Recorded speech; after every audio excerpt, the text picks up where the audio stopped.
Hi guys, எப்படி இருக்கீங்க?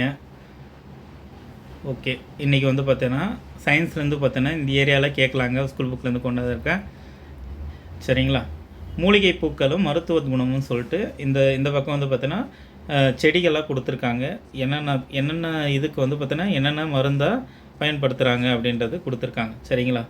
நித்திய கல்யாணி வந்து பார்த்தீங்கன்னா பயன்படுத்துறதால ரத்த புற்றுநோய் வந்து பார்த்தீங்கன்னா நீங்கும் சொல்கிறாங்க.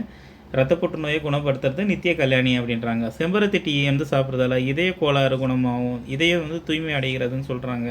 செம்பருத்தி யூஸ் பண்ணுறதால, வேப்பம்பூ வந்து யூஸ் பண்ணுறதால குடல் பூச்சிகளை வந்து அழிச்சிடுதுங்க அப்படின்னு சொல்லிட்டு சமீப டேட்டாவில் வந்து பார்த்தோன்னா கண்டுபிடிச்சிருக்காங்க. ஊமத்தம்பூ வந்து பார்த்தோன்னா இலுப்பை நோய், அந்த ஆஸ்துமா வந்து பார்த்தோன்னா நீங்குது அப்படின்னு சொல்லிட்டு கொடுத்துருக்காங்க. இது கேட்கலாங்க. அடுத்து வந்து பார்த்தோன்னா கிராம்புன்றது பார்த்தோன்னா பல்வலி. இது நம்மளுக்கு கிராமத்தில் இருக்கிறவங்களுக்காக தெரியும். பல் அதிகமாக வலி எடுத்தோன்னா கிராம்பு வந்து யூஸ் பண்ணுவாங்க. ரோசாப்பூ வந்து பார்த்தோன்னா உடல் குளிர்ச்சிக்காக பயன்படுத்துகிறாங்க அப்படின்ட்டு சொல்லியிருக்காங்க. தும்பை பூன்றது பார்த்தோன்னா என்னங்க,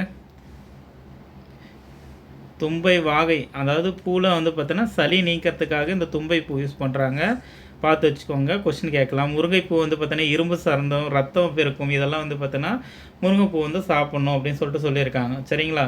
பூக்கள் மூலமாக என்னென்ன நோயை வந்து குணப்படுத்துகிற டீட்டெயில்ஸு நம்ம பார்த்தாச்சு. சரிங்களா? அடுத்து ஒரு நல்ல வீடியோவில் பார்க்கலாம். ஓகேங்களா? நம்ம யூடியூப் சேனலில் வந்து பார்த்தீங்கன்னா பாலிட்டி சம்மந்தமான வீடியோவில் அப்லோட் பண்ணியிருக்கோம். போய் பாருங்கள். சிம்பிளாக இருக்கும், கிளியர் கட்டாக இருக்கும். இருக்கிற விஷயத்த கிளியர் கட்டாக வந்து சிம்பிளாக கொடுத்துருப்பாங்க. போய் பாருங்கள். தேங்க்யூ. All the best. நல்லா படிங்க.